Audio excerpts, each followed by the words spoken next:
حدیث کې د رسول الله صلی الله علیه وسلم صحیح بخاری سے مسلم کې من كان في حاجة أخيه كان الله في حاجته ومن فرج عن مسلم كربة او چا چې د مسلمان نه سخت لري کړه سخت دي ته څنګه لري کولای شي یو طریقه مال ولا ورکی او دا مال کله ته د زکات په صورت کې ورکولای شي تا د مسلمان نه سخت لري کړه یا دي نفلي صدقه وکړه لازم یې زکات دی فرج الله عنه بها كربة من كرب يوم القيامة الله بردي د لاسره د اخرت سخت لري غواړي چې تا نه سخت ختم شي نو زکات او صدقه ورکوه ها یو حدیث کې دې سم راځي دا په مسلم کې دی ومن يسر على معسر او چا چې پراختیا راوسته په هغه انسان باندې چې تنګسیا پیدا پراختیا د راوستو یو صورت څه دی مال ولا ورکی مال ورکی یا د زکات په صورت کې یا نفلی صدقه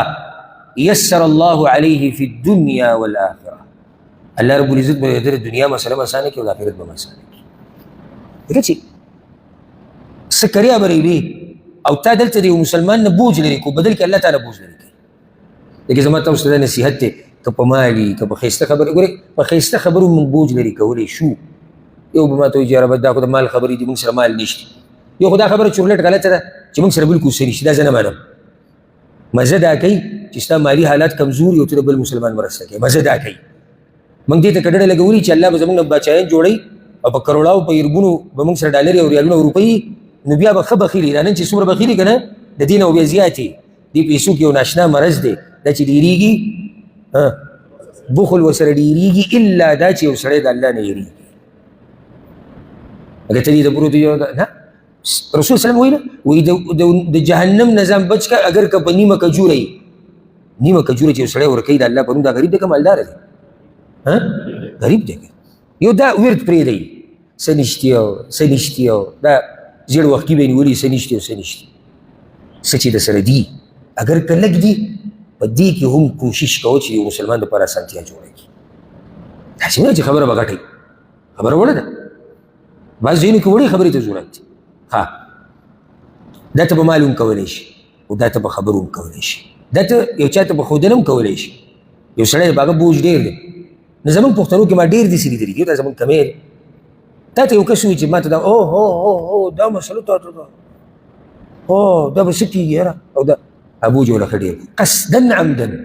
په دې زړه ته سکون رسي چې ما دا مخامخ سړی خط وکړو ته دا بوج دنه کمولی شي په خبرو بل خو به درته نه وایي د پیسو ذکر به نه کوو بیا خفه کېږي خو زه دا به راته ووایو چې په خبرو نه وروره الله به وکړي د الله نه بعد درسره منګوي پلاني ته دا مسله راغلې وه حل شوه پلاني ته راغلې وه حل شوه او دا ژوند خو داسې دی په دې کې سختې راځي داسې ډېر لږ ما لیدلي دي په خپله معاشره کې ډېر لږ مې لیدلي داسې مې ډېر لیدلي دي چې غم دله ډېروي مسله درته ګټئ نو د هسې د فایدې دپاره پکې خبره راغله چې د مسلمان نه بوج لازم نه دی چې ته په پیسو لرې کړي دا ته به ښایسته خبرې هم لرې کولی شي دا ته به ملګرتیا هم لرې کولی شي دا ته یو منډه هم وهلی شي چا سره بغیر د پیسو ها زکات که څوک دا غواړي چې الله رب العزت په ده باندې رحمت راووري په دنیا او په آخرت کې نو د هغې یوه لار زکات ورکول دي دا پکې حکمت دی او فایده ده الله قرآن کې وایي واقیموا الصلاة وآتوا الزکاة واطیعوا الرسول مونځ کوه زکات ورکوئ او د پیغمبر خبره منئ لعلکم ترحمون چې په تاسو باندې رحم وشي او یو بله خبره ته ذکر کړم سبحان الله دا ډېره فایدمنه خبره مې دې ذهن ته راغله چې په زکات سره الله په تا رحم کوي بغیر د دې دلیل نه که موږ ته دا دلیل نه معلوم کړی دا کوم آیت چې ما وویل زه ته یو بل دلیل ښیم صحیح حدیث دی مشهور بار بار تاسو م اورېدلی دی او ما م اورېدلی او بیان کړی مې دی چې څوک په مخلوق رحم کوي الله پاک رحم کوي په مخلوق رحم کول یوه طریقه څه ده چې ته ورسره مالي مرسته وکړي دا څومره ښایسته دلیل دی چې ته یو مخلوق باندې رحم وکړو که نه دا رحم دی هغه سره د مالي مرسته وکړه زکات په شکل کې د صدقې د قرضې د هر صورت دی الله په تا رحم کوي زکات د دې سره مال پاکیږي د خلکو د حق نه زمونږ په دې مالونو کې چې کله نصاب ته ورسي که نه وخت به تېر شي په دې کې بیا د کمزورو د غریبانانو حق دا ستا د مال د هغه وخته پورې د دې حق نه نشي پاکېدی چې څوک پورې دغه حق ورکړی دی حدیث کې راځي من ادى زکات ماله چا چې د خپل مال نه زکات ویستو فقد ذهب عنه شره نو د ده نه د دې مال هغه شر ختم شو د مال شر څه شی دی زکات نه ورکول یا د دې خلکو چې کوم حق د ده په ذمه دی او دی نه ورکوي که غواړي چې دا ختم شي نو دا حق ورکړه زکات او صدقې. دې سره الله رب العزت بیماریانې ختموي، دې سره الله رب العزت بیماریانې ختموي. امام طبراني دا روایت راوړی دی، رسول صلی الله علیه وسلم وایي داو مرضاکم بالصدقه، خپلو بیمارانو له دوایي د صدقې په شکل کې ورکوي. څنګه بیمار ما سره دی او غریب خو نه دی، څنګه صدقه؟ یعنی ته بهر بل مسلمان له صدقه ورکه، زکات ورکه، الله ستا د بیمار ښه کوي. دې ته به سوچ نه تللی ژر که نه مزه نه کوي دا خبره. یو دا طریقه ده یاره بس بیماریانې دي چې دي به څه وجې ډېرې وجې کېدای شي. یو وجه دا ده لږ سوچ وکړه د مال کې څه داسې څه ورکې خو جو بیا به لنډه خبره په دې را ختمه کې په دوا کوه. انسان کمزوری دی، انسان کمزوری دی. الله اکبر. الله دې موږ د بخل نه وساتي. او حدیث کې راځي رسول صلی الله علیه وسلم مؤمن بخیل نشي کېدی. دې ناشنا حدیث دی، مؤمن بخیل نشي کېدی، مطلب چې بخیل د صحیح مؤمن نه دی. ها بله واوره چې څومره ته زکات او صدقې ورکې الله رب العزت په تا باندې رزق پراخه کوي. موږ دا مسله چیړو یاره مالي حالات داسې او داسې، یوه وجه ستاسې حالات دي چې بیا به راته دا کوي چې موږ ته دوا کوه، انسان کمزوری. حدیث کې راځي صحیح بخاري صحیح مسلم کې دی، رسول الله وایي الله وایي حدیث قدسي دی انفق یا ابن آدم ينفق عليك، د آدم بچیه خرچه کوه زه به تا باندې کوم. پوه بې نه شوي انګلیش کې ووایم که نه عربۍ کې خو مې ووایي خرچه کوه او چې ته نه کوې نو تا هم نه کېږي. رسول الله وسلم اسما ته ویلي رضی الله عنها وی اسما غوټې مه ورکوه ګینې الله به غوټې ورکړي. او دا د تجربې خبره ته وکړم ورب الکعبه چې کله دې لاس ونیو که نه نو بس لارې بندېږي. زه د خپلې شخصي تجربه وایم، دا بل چا او د بل چا. کله انسان ته ژوند کې مسله راشي که نه نو سړی وایي چې داسې کار کوم چې لږ ځان راټیټ کوم. ځان راټیټ کوم مطلب سړی چې دا خپله خرچه کموم او د ښځو بچو باندې چې کومه خرچه ده دا به هم لږه راټینګه کړم، لږې پیسې جمع کوم. ورب الکعبه چې کله مې داسې کړي دي که نه لارې راته الله بندې کړي دي. کله سوچ وکړم لږ ګزاره وکړه ته ډېر چې کله ګزاره وکړم بیا هغه ګزاره کې تنګ شم. دا څه مسله ده؟ مسله دا ده ته غوټې ورکې اسمان والا غوټې ورکې لګوې بغیر د اسراف نه بغیر د بخل نه. زموږ ښکلی شریعت ته منځ کې نه بخل نه اسراف. نو ځکه دا بخیل نه دی د ده دې مال ته مه پسخېږه. دا غریب خو دا مال الله دله یو رنځ پیدا کړی دی. ما او تا خو د شپې په ځان کمبل راوړو دې شو کڼارې کوو دله خوب نه ورځي. ما او تا پکې غم خادیانې کوو پکې خوشحاله یو د الله بندګیانې کوو د دکې دې حال نه وي. هلته چې دی هغه دومره 10 روپۍ هلته شوې او 20 دای شوې او 15 دای شوې او 100 دای شوې اوهو 1.5 او بیا زر بیا چې زر ورکړي نو بیا زر خوا کې کېنه اوبه ساته کاټۍ کوته راځي که نه چې اوبه ګوټونه ورکړي. دا څه ژوند دی؟ دا څه ژوند دی؟ راشي یو سړی ما ته وایي دا غریبي ده. زم ځکه خلکو ته دا وایم د سمالدارانو ته نه یم لګیا یوازې بخل مه کوه. دا بخل ولې غریب سړی نشي کولی چې کله زه تاسو ته وایم چې بخل مه کوه داسې مالدارو ته وایم هر مسلمان ته وایم که هغه غریب دی او که مالدار دی او که هغه منځنۍ طبقه کې دی بخل مه کوه. که الله چې څه درکړي که هغه ډېر دی او که هغه لږ دی. او ما راته ووایي د آدم بچیه خرچه کوه الله وایي زه به کوم. الله وایي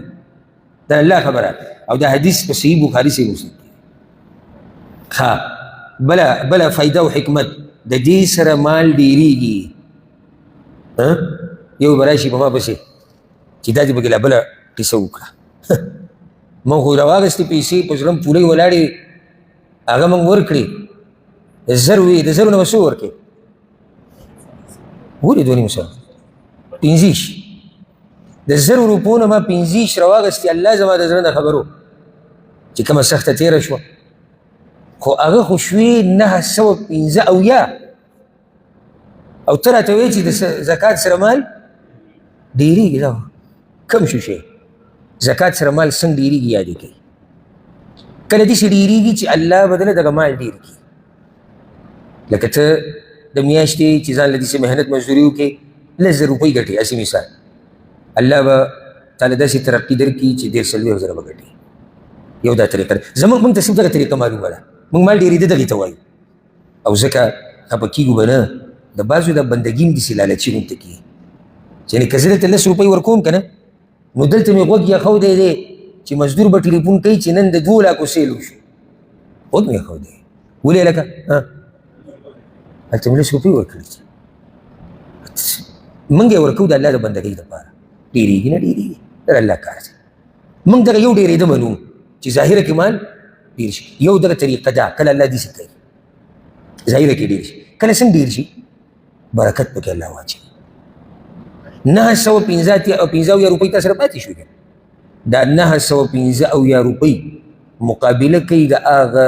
لکاو روپو چې هغه بې برکته دي دا هم د مال زیاتېده دي کله د مال زیاتېده حسي کله معنوي لنډه ده حسي موږ یې محسوسو لکه ما چې دا اولنۍ خبره کله معنوي داسې معنوي کې دا هم راځي هغه حدیث کې راځي چې یو سړی صدقه ورکړي یو کجوره 1 روپۍ الله یې وله ساتي وایي داسې وله ساتي لکه څنګه چې تاسو سره د اس یو بچی ولاړي نو ته یې څنګه ساتې لکه چې دی لوی شي په ده به ته مزې یې په ده به ته کار کې په ده به ته ډول او سینګار کې اس ډول او سینګار وکړي ها وایي ساتي ساتي تر دې چې دې نه یو لوی غر جوړ شي د 1 روپۍ قیامت پورې چې کله د الله سره مخامخ شي الله ورته وایي دا هغه صدقه وي یا الله ما خو دا نه دي ورکړی وایي دی وایي یا الله ما خو دومره مال نه دی ورکړی وایي الله ورته وایي دا هغه روپۍ وه موږ دله ساتلې وه دا هم ډېرېده نه دي کله ډېرېده دي سي دا ډېرېده دي چې 1 روپۍ الله تعالی داسې ساتي نو چې 15 نو چې لسي چې بیا ته په مخه زکات ورکې صدقې ورکې نو چې ته الله ته مخامخ شو نیت دې صفایي او د الله د راضي کولو لپاره دې ورکړي څومره لوی اجر به الله رب العزت تعالی درکړي اخرنی حکمت ذکر کوم خبر رانه ډېره اوږدېږي بیا په دې کې بې شماره حکمتونه دي زکات ورکولو سره د مؤمنانو منځ کې محبت ډېرېږي لکه اوس یو سړی دی فقیر دی غریب دی محتاج دی زموږ په معاشره کې دی زموږ په علاقه کې دی ما ورته خبر یو ما ولې زکات ورکو پټ غونډه کې سبا له ته رالې تا ولې ورکو زکات یو خو د هغه ژوند روان شو د هغه د کور چوله روانه شوه بل زموږ د یو بل سره محبت ډېر شو حدیث کې راځي د مؤمنانو یو بل سره مثال داسې دی لکه یو بدن